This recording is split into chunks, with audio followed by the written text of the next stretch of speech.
There is a particular bird that lives in South America that when it gets cold, it literally sneezes its head off. Oh, come on.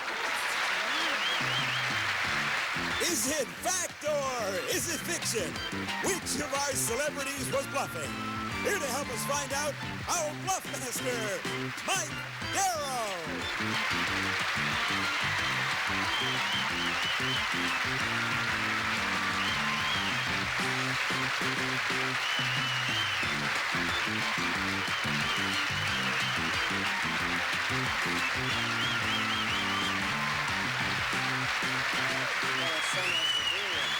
Thank you.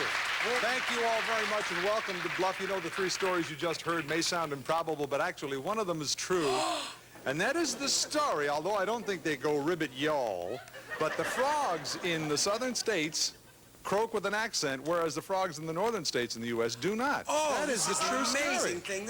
But ribbit y'all, I don't think so. Ribbit y'all was me. Yeah. I just contributed that. But anyhow, why don't you stay with us for the next half hour and see if you can separate the bluffed from the fact. And our three bluff masters on our show today, and we're happy to have them back again. The very talented and very funny Mr. Dom DeLuise. Thank you all. Thank y'all. Ribbit y'all. Ribbit y'all. And, of course, the young lady from To Tell the Truth, Peggy Cass. Oh. And we had somebody there a minute ago. Where is he? Oh, here he is. Billy Van.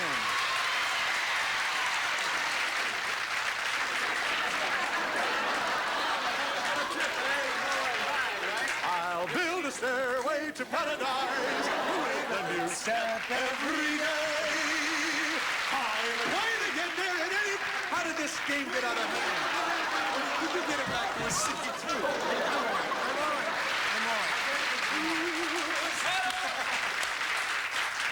You're not our stars. He is that. You're all crazy.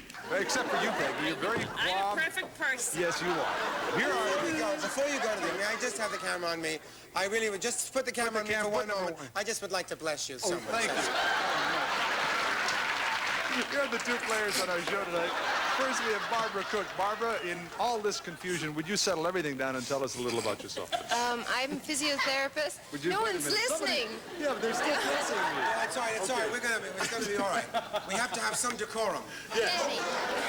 Have we got enough for it? Nobody heard me. No. Yes, you are what? I'm a physiotherapist. Good. Okay, good luck on the show today. Thank you. Good luck. Danny, is it Duga? Yes. Okay, Danny, tell us yourself. I'm married and I do collections. You're married and you're what? I do collections. You do collections? Work in finance. Oh, you finance. Oh, you're the guy that goes after the people who don't pay? Oh, there he is, folks. Danny and Barbara, both of you, good luck. Have some fun on the show today. With those three people, it will not be hard. Sure. Players, what we do is give our three stars a category. Each of them will tell you a story about that category, and it's up to you to discover who is bluffing and who is telling the facts. Somebody's going crazy. Anyway, if you can avoid being fooled by the laugher or the bluffs and pick the real story, you'll win 100 points. And the person who has the most number of points at the end of the game is our winner. And let's get the first category underway so we can all laugh. Science. Billy, would you... Of course, I'd be happy to. Scientists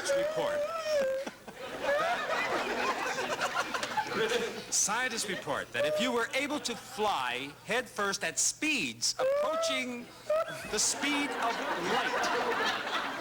light, many strange things would occur. For instance, you would become increasingly shorter, until you are approximately 1 inch tall, mind you.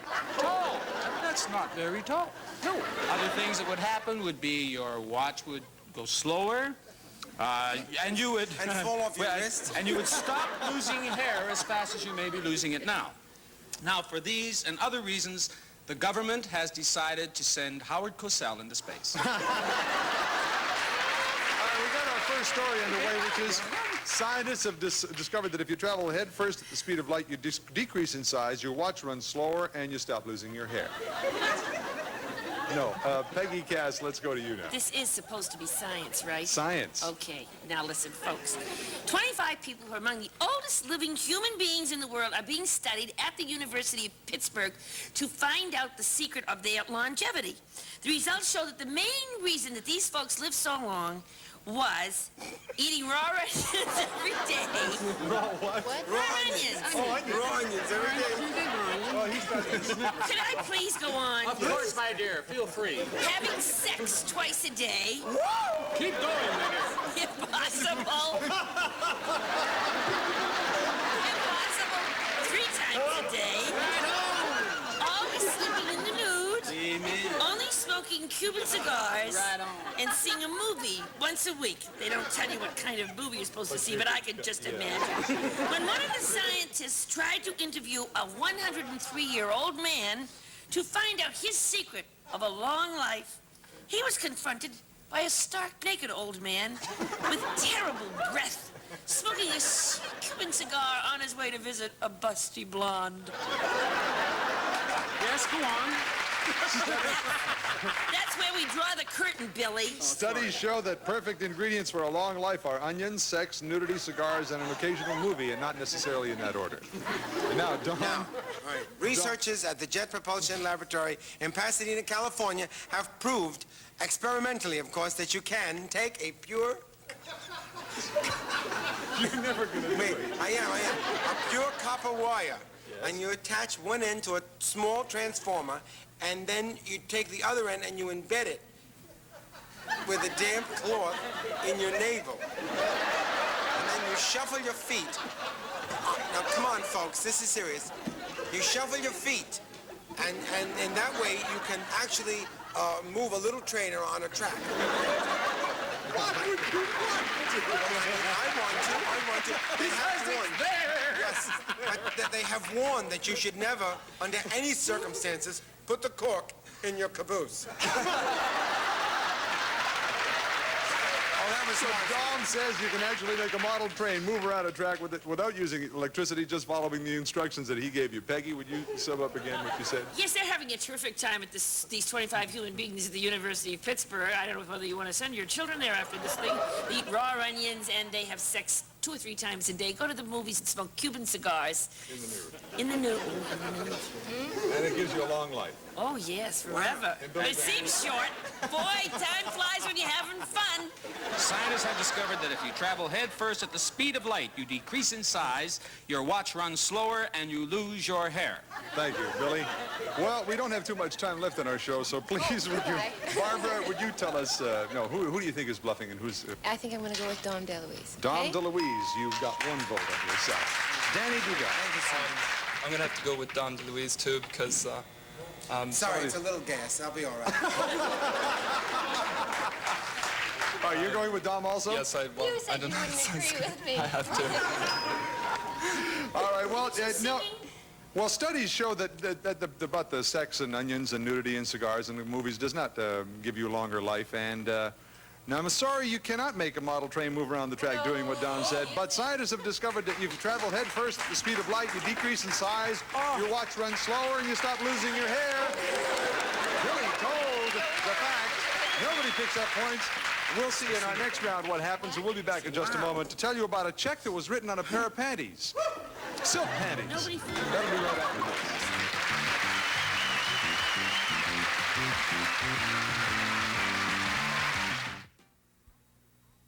The car the automotive press called the freshest, most people-oriented auto to be born in the U.S. in 15 years now comes in a wagon.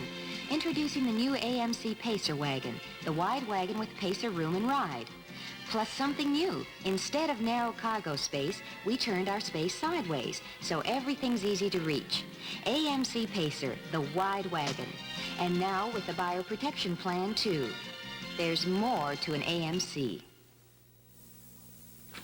Mr. Logan, didn't you say Valencia oranges are the best juice oranges? I surely did. But you told me you like Tang's orange flavor best. I tell no lies. Valencia oranges are the best juice oranges I've got. And this great Valencia flavor is in Tang orange flavor crystals. And Tang's got added vitamin C. Well? I'll take a crate. Valencia oranges. Give Tang its fresh, rich taste. Howdy, I'm Valdy, and I'd like to invite you to see our Superspecial this Sunday on the good old CBC at 7:30. Helping me out will be the guys from the Homemade Theater, and my good friend's hometown band will be there as well. It's all been put together by Mr. David Acomba. So we'll see you all this Sunday on the CBC. CBC. See Valdy, Folksinger Deluxe on Superspecial, Sunday night at 7:30, 8 in Newfoundland on CBC. That a boy. Hey. How can we learn how vision works, or find out what's gone wrong when eyesight isn't good? By studying the brain. Come here. Watch the mind's eye on the nature of things. Tonight at 8, 8:30 in Newfoundland. Look, Simon. Look here.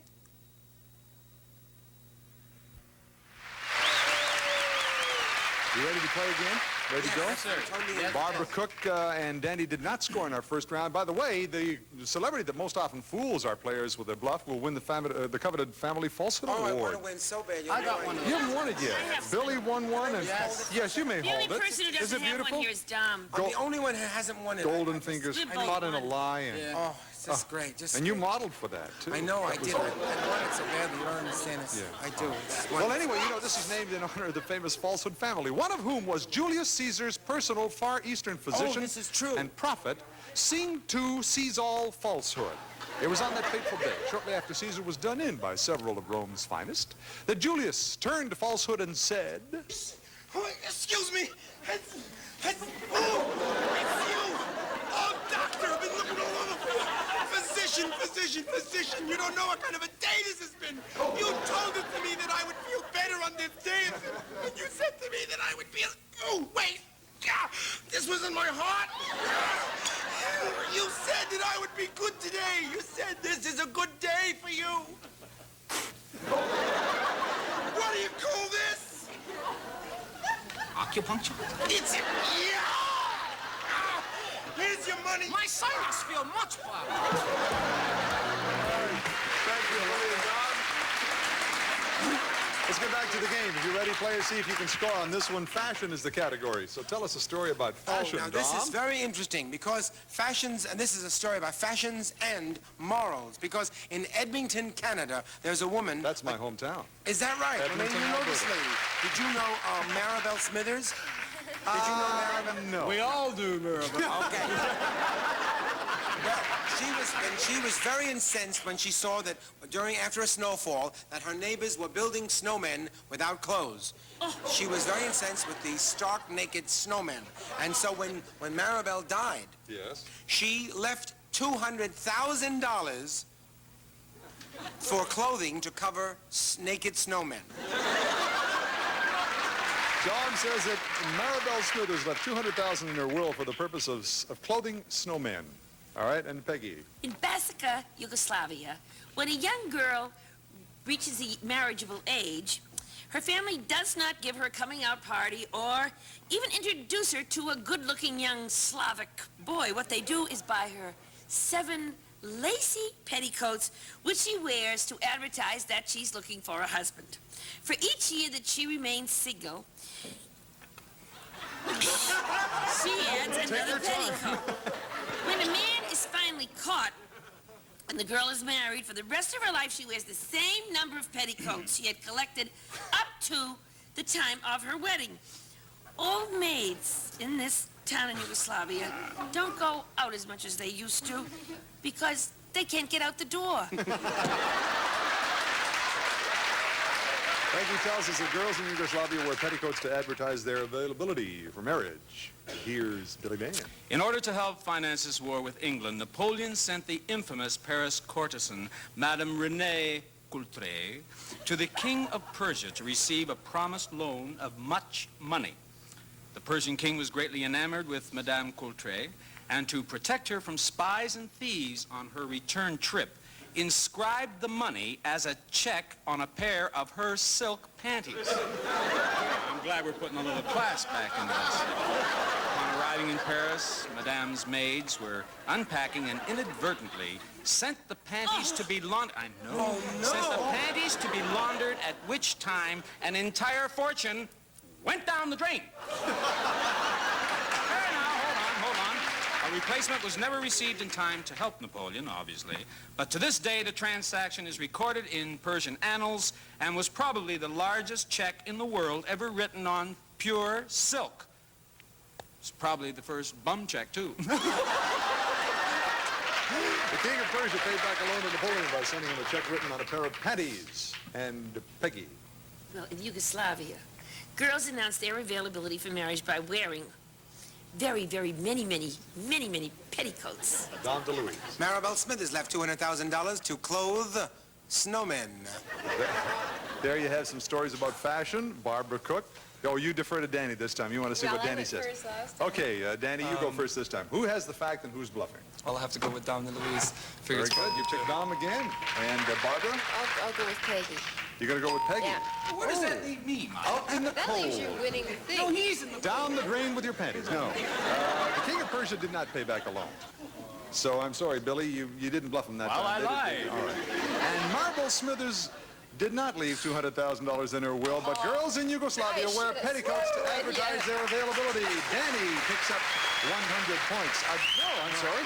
Barbara does, yes, and she was going to go with Danny on that one, but Hey, it's a good thing you you're allowed didn't. a mistake now and Once in then. a Nobody's while. perfect here. Once in a while. Let's see how perfect you are on our next Thank category, you. which is far out monuments. Far out! Okay, far out monuments, right here. There is a tribe of Zulus in Zambia who pay constant homage to a rather strange monument. It is a giant nose. This is the truth, and it rests just outside the boundary of the village. The Zulus, very nose-conscious people, believe that this nose is a sacred part of the body. The statue is a form of protection to sniff out approaching danger and intruders. The piece is kept very easily in the village because to the north there's a huge ear that is worshipped, that hears all, and the tribe to the south worships an eye that sees all. And all of these are taken care of by a nose, by an ear, eyes, and nose man. Except on Wednesdays when he plays golf. The Zulus, Don says the Zulus of Zambia have erected a monument in the shape of a nose to protect their village from danger. And once again, to add some class to our show, Peggy Cass. There's a small town in West Virginia that recently lost part of its most sacred monument due to vandalism. These are parlous times. The monument was a giant replica of General Ulysses S. Grant sitting upon his horse. What the vandals stole was Ulysses S. Grant. However, experts were brought in to restore it. They worked day and night, but their efforts were fruitless. They could not come up with another Ulysses S. Grant that really looked right. However, the city fathers did come up with a solution to save their statue. Since unemployment was very high in the town at that time, they hired an unemployed town member to pose as General Grant each day for the minimum wage. Although truly thankful for the job, the men of the town reported the only drawback to the employment was, well, there were an awful lot of pigeons in that park. Peggy says that unemployed people in West Virginia were paid to pose as Ulysses S. Grant on his horse when a statue was vandalized. Billy Van. The Alexander Column in Leningrad, Russia, which is 150 feet high, was erected in the winter of 1834. And to keep the mortar from freezing, the Russians mixed hundreds of barrels of vodka in with the cement. Thank you very much. One interesting fact about this architectural oddity is that people never have to worry about the structure falling down because they say it's always stiff. And of course, it is from this phenomenon that we get the expression from Russia, getting stoned. Very well told. I don't know if I believe it or not, but when building the Alexander Column, the Russians mixed hundreds of barrels of vodka to the cement so the mortar wouldn't freeze and crack or get stoned. And Peggy said. Well, when Ulysses S. Grant was knocked off his statue by vandals, they hired human beings to represent Ulysses S. Grant, and it was really a terrific job, except for the pigeons. There's a tribe of Zulus that pay constant homage to a giant nose. Players. Barbara Cook. I'm going to go with Dom DeLuise again. Danny, are you going to stay with Don? I'm going to have to go with Don. Three times lucky. Third time lucky, you think? Danny. Well, the Zulus of Zambia do not do not worship a giant nose. And unemployed people in West Virginia do not pose as Ulysses S. Grant. What? But the building of the Alexander columns in Russia, they mixed hundreds of barrels of vodka to the cement to the mortar. And it will stay forever!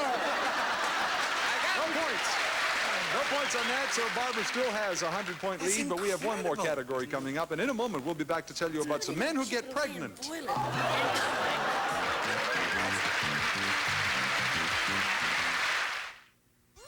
A CBC premiere, Crazy House.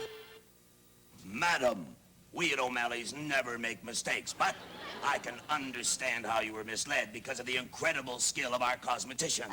Look, he could be Helena Rubinstein himself, but that still isn't my Humphrey. Look, lady, we went from a picture we took from your mantelpiece during your grief. But that was Tab Hunter! 1, 2, 3, 4. It's hilarious, it's madcap, and it's comedy. Starting Wednesday at 10:30, 11 in Newfoundland.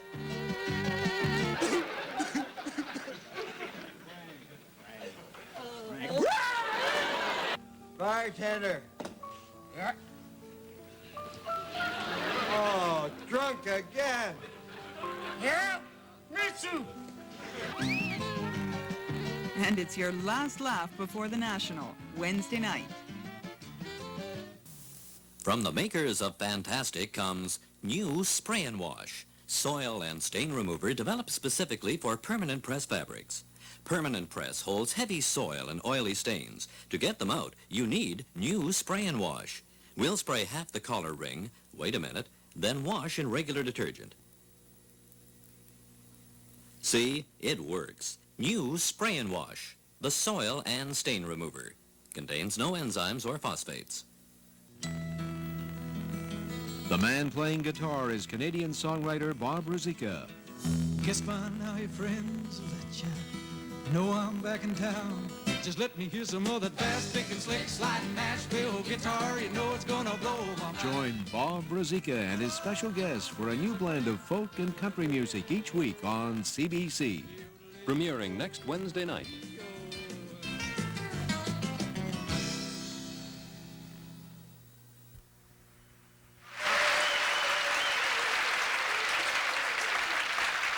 Welcome back to Bluff. We have Barbara Cook in the lead with 100 points. Danny Dugas, you have to score on this one to tie the game. Hope so. And hope she doesn't. Let's go to our category. Final one is marriage customs. All right, marriage customs. Listen to this, folks. In New Guinea. Pay attention now. Now, the women have a very easy way of getting out of a marriage that they don't like. Because on the wedding day, the woman is given only one gift, and the gift is a beautiful dress, a beautiful garment. And the marriage lasts as long as that garment endures. So, this is the truth. So once the gown is threadbare, the marriage is considered over. If she loves her husband, she takes care of the dress. She wears it on a special occasion. She washes it in woolite, stuff like that. Cold water wash. That's right. However, if she hates her husband and she wants the marriage to get wrapped up, she'll wear it out, destroy it, and the gown is gone in a very short time. One woman was really disgusted, and she said, "Okay, I've had enough," and she walked into a closet filled with hungry moths. Peggy Cass, please. In South Africa, men in the mountains of Botswana become pregnant when the women do. What? As soon as the woman begins to show, the husband takes a pillow made of grass and ties it around his stomach. He continues to add more grass to the pillow as the pregnancy progresses until finally he is as his wife. I mean, he looks like his wife. Yes. They feel that the gods who do mischief to the babies will think he is pregnant and direct any curses toward him, towards his grass baby that he's got here right there. When his wife gives birth to the child, he removes the grass and proudly shows it to everybody in the village. As the child grows, they add grass to the bundle. When the child marries, more grass is added. But if the man ever had an affair with his neighbor, the wife is allowed to mow him down and throw away all the clippings. She is then allowed to go and look for greener pastures. In South Africa, the men in the mountains of Botswana go through pregnancy with their women. And now here's Billy Mann. In Java, yes, a married couple has a unique way of keeping track of all the events in their life. From the day they are married, important events are reproduced with tattoos on their bodies. How about that? Now, small pictures are drawn of all the good and the bad times that they share, until at the end of a long life, their bodies are literally covered in tattoos. Now, certain parts of the body are reserved for special events. It's always been the case. And as a couple grows older and fatter, they have been known to stretch the truth. Thanks, Rick. Husbands never lie because, of course, their wives can read them like a book. And if a woman remarries, you're talking, and I'm going to ask questions. If a woman remarries after her husband's death, her new life is tattooed over the old one, which lets her hide her past. In Java, a married couple records the events of their lives by tattooing them on their bodies, and Peggy says... In Botswana Mountains, the men tie grass to their stomachs so they get just as pregnant as their wives. And so the gods will put a curse on the babies, and then they mow them down. Botswana Mountains in South Africa. Dom DeLuise. Very grassy, meadowy place. In French New Guinea, a marriage lasts only as long as the bride's wedding dress. Okay, not easy ones this time. Barbara, and again, we're going to have to go with you. What happens if I give it to Don? Does he win the thing?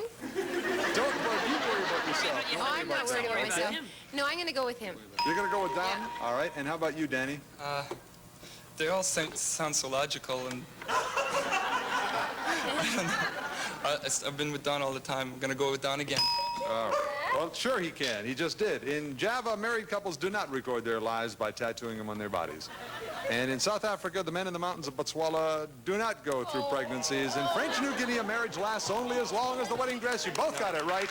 But Barbara had the lead with 100 points, and you in the game with 200. Congratulations. There are some prizes for both of you. Danny, you're going to get some prizes. Let's find out what they are. His and Hers watches. A lady's gold-plated watch with tapered integral Florentine finish bracelet, and a man's 21-jewel gold-plated automatic watch with calendar, both from Orient. And a Philips Modular 4 26-inch Bordeaux color television console with automatic color and VHF UHF D10 tuning. French provincial hardwood cabinet with cherrywood veneer. And now, it is time to award. The award. I hope I win. Oh, I want to win. Family. And I have to find out who it is because I don't know. Who is it? I hope I win. I hope I win. You don't. Oh, the computer. You have matched. Oh, not again. Awards. Oh. Now she's got that pair she was wanting. Yes. What? When did I lose control? Oh, thank you so much. At what point? Thank you all.